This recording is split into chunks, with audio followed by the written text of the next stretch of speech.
Aún es posible ver a muchas personas creyendo que la derecha en el Perú ha empleado políticas de libre mercado y capitalistas. ¿Es esto cierto? Quédate. Mi nombre es Paul, esto es Politics y voy a hablar sobre esto.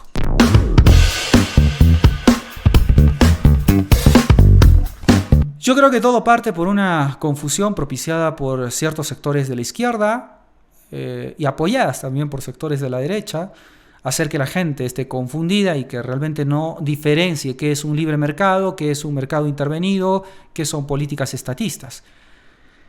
Fundamentalmente creo que la izquierda ha sacado mayor provecho de esta confusión porque claramente le ha hecho creer a la gente que el libre mercado no es bueno, que lo que es bueno es la intervención estatal, que lo que es bueno es que el Estado siempre esté allí para subsanar los fallos del mercado, como si los fallos del Estado no fueran por lejos más perjudiciales. Pero bueno, con términos como explotación, abuso, monopolios y además un término favorito del discurso de la izquierda que es el neoliberalismo, pues contribuye ampliamente a confundir a la gente porque cree que se está hablando de un nuevo liberalismo que es lo que ha ocurrido en el país, que es lo que ha hecho a andar la derecha en el Perú. Y bueno, lamentablemente esta confusión le ha sacado provecho a la clase política, le ha ayudado a que la gente desconfíe del libre mercado y crea en que el Estado es la expresión del pueblo, ¿no? Hay una competencia entre Estado y mercado. Esta es un versus que ha planteado el discurso político en realidad, ya sea de izquierda o de derecha en este punto. En este punto, derecha e izquierda están de acuerdo a maximizar la relevancia del Estado sobre el mercado, incluso la derecha. Y ahí está el problema. La derecha no ha creído completamente en el mercado, siempre ha creído en que el Estado es necesario, es necesario que tenga el control del mercado. Es por eso que tenemos más de 600.000 regulaciones sobre la economía peruana. Tanto se le ha atribuido en que durante estas décadas ha estado gobernando la derecha en el Perú, pues esto es lo que ha dicho la derecha. 600.000 regulaciones. Y contando sobre la economía peruana, no definitivamente expresan un liberalismo, un libre mercado, sino todo lo contrario. Un mercantilismo y políticas estatistas en sectores estratégicos y que se han vendido como estratégicos y ciertamente lo son, los podemos considerar como tal, pero por eso mismo lo que conviene más es liberalizarlo. Y claro, cuando se habla de esto, pues la gente que ha recibido este discurso y está confundida porque no entiende que lo que más conviene es que nosotros mismos ofertemos esos servicios, sino que el Estado sea quien oferte estos servicios claves que son la educación y la salud. Si vemos, tienen políticas estatistas, tienen razonamientos y enfoques estatistas. La educación está monopolizada en su plan educativo, no está liberalizada. En los países que han desarrollado han tenido que liberalizar la educación porque esta es principalmente el primer aspecto que ven las inversiones de capital extranjeras. No solamente se trata de bajos impuestos, sino también se trata de cuánta mano de obra calificada encuentro en ese país para invertir.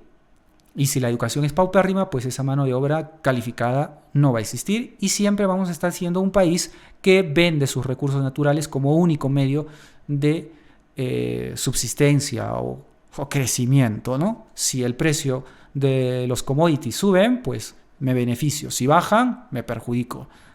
Depender de ello es casi una maldición para Latinoamérica y en especial para Perú.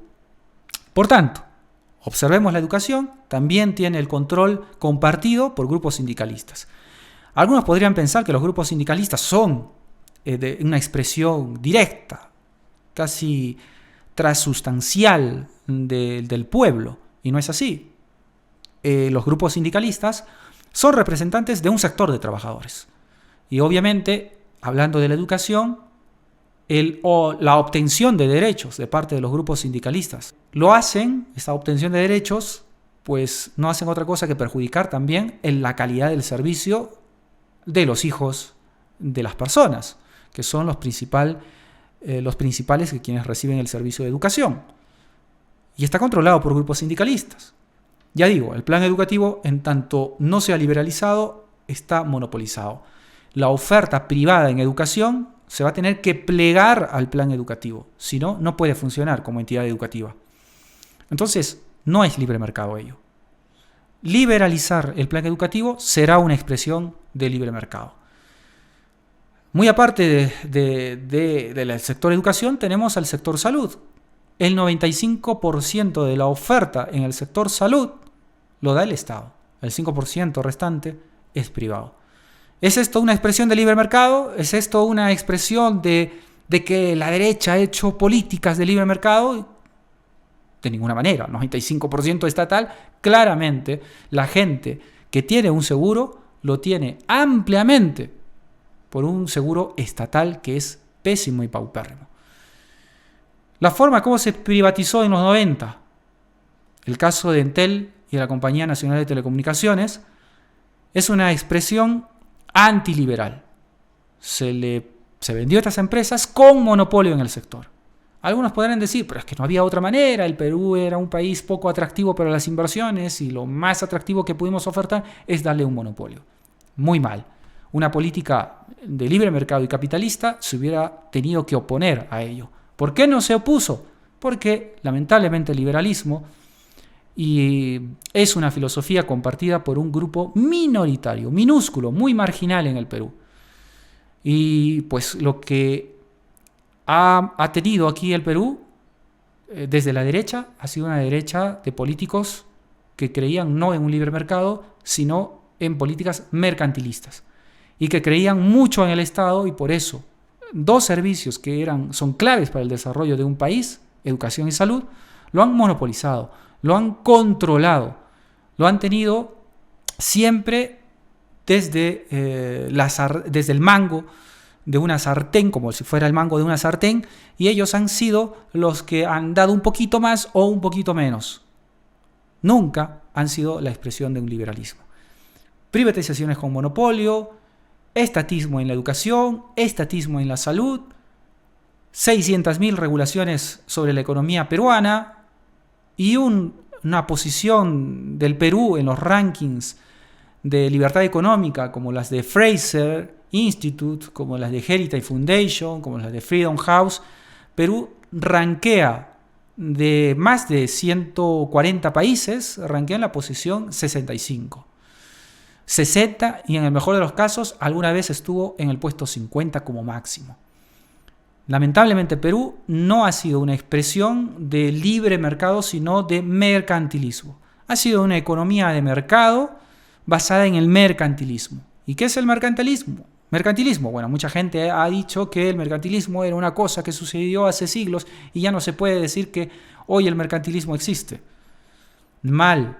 En la teoría puede que eso haya sido referenciado de esa forma. En la práctica el mercantilismo no es otra cosa que obtener socios del poder político con el poder económico en detrimento del desarrollo y la competencia en el mercado de la gente que mayormente está interesada en que el país crezca. Obviamente la mayoría es la que está en el mercado tratando de comercializar pacíficamente, tratando de conseguir su propia prosperidad, y el mercantilismo, que lo que hace es privilegiar a ciertos grupos económicos que son mis amigos o simplemente los que pueden pagar la coima que el político le interesa que se pague.